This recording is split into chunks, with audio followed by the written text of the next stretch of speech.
Que ce soit en français, anglais ou japonais, les cartes Pokémon sont un succès international. Un succès tel que l'on peut retrouver certaines cartes à des prix hallucinants. L'exemple le plus connu, c'est ce bon vieux Dracofeu du set de base, se revendant à plusieurs milliers d'euros. Je possède des thunes. C'est pas la peine de remonter si loin pour trouver les cartes qui valent cher. Bien que dans les versions la plus récente, Étincelle déferlante, on peut retrouver un Pikachu se revendant aux environs des 400 euros. Enfin ça, c'est pour sa version française. Si on s'intéresse un peu aux autres langues, on peut constater des variations de prix plus ou moins importantes ou non. Par exemple, la version anglaise se vend aux environs des 380 euros, soit plus ou moins le même prix. Là où ça devient intéressant, c'est la version japonaise, environ 230 euros, soit carrément 170 euros de moins que la version française. Un montant non négligeable qui peut nous faire questionner sur cette grande différence de prix. Une chose à laquelle on pourrait penser, c'est à la qualité des cartes. Si les cartes françaises coûtent plus cher, c'est que leur qualité doit être supérieure, ce qui engendrerait logiquement un coût de production plus élevé. Et ben en réalité, non, c'est même l'inverse. Les cartes Pokémon japonaises sont réputées pour être d'une meilleure qualité que les françaises. En fait, il y a principalement deux raisons pour expliquer cette différence de prix. La première, c'est évidemment le taux de change du yen, la monnaie japonaise. Aujourd'hui, le yen n'est clairement pas au meilleur de sa forme, ce qui nous permet à nous, Européens, d'avoir accès à des prix très avantageux. Si la valeur du yen augmente, les cartes nous paraissent plus chères, tandis que si elles diminuent, elles nous paraissent moins chères.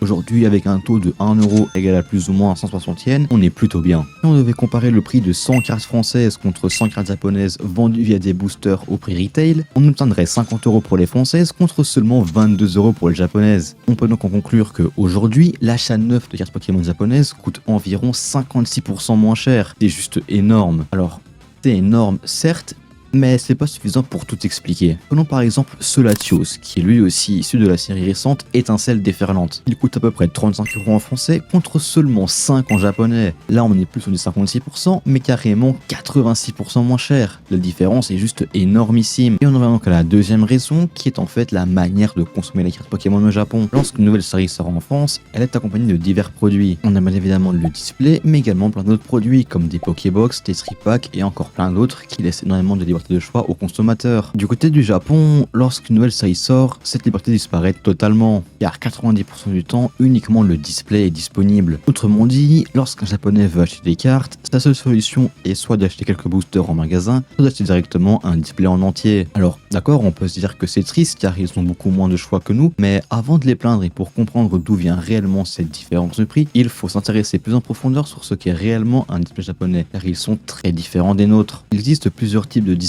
qui varient en fonction des séries, mais le plus répandu et celui qui est utilisé la majorité du temps, c'est celui-là. Une boîte de 30 boosters contenant chacun 5 cartes à l'intérieur pour un total de 150 cartes. Vous l'aurez compris, ils sont donc bien plus petits que les displays français et par conséquent bien moins chers. Un display comme celui-ci, c'est environ 5400 yens prix magasin. C'est certes pas gratuit, mais on peut pas non plus dire que c'est excessivement cher, tout comparé aux displays français qui sont certes plus conséquents, mais également bien plus coûteux. La différence majeure est là où tout va se jouer sur la garantie de hit. Lorsque vous ouvrez un display japonais, vous êtes sûr à 100% d'avoir des cartes rares. Plus précisément, dans un display comme celui-ci, une édition dite classique du bloc EV, vous êtes garanti d'obtenir au minimum 3 cartes AR, 4 cartes X, une carte SR. Avec autant de cartes rares incluses, c'est logique que les cartes coûtent moins cher, car plus une carte est simple à obtenir, plus la valeur baissera. Si on reprend donc l'exemple de notre Latios, avec 12 cartes AR dans la série, dont 3 garanties par display, on a donc une chance sur 4 d'obtenir dans cette display. Un ratio qui est juste énorme et incomparable aux séries françaises, on pourrait ouvrir 2-3 items sans aucune garantie d'avoir une carte rare. Au final, malgré tous les avantages que proposent les cartes japonaises, ne vous sentez pas obligé de les collectionner si votre cœur n'y est pas. La collection, c'est avant tout une histoire personnelle. Dans mon cas, je collectionne les japonais car j'aime avoir accès à mes cartes préférées dans leur meilleur état possible et à prix abordable. Et puis le fait d'habiter au Japon me facilite énormément les choses. Mais les cartes françaises ne sont pas pour autant moins bonnes que les japonaises. Elles ont chacune leurs avantages et inconvénients, et chacun est libre de ses préférences.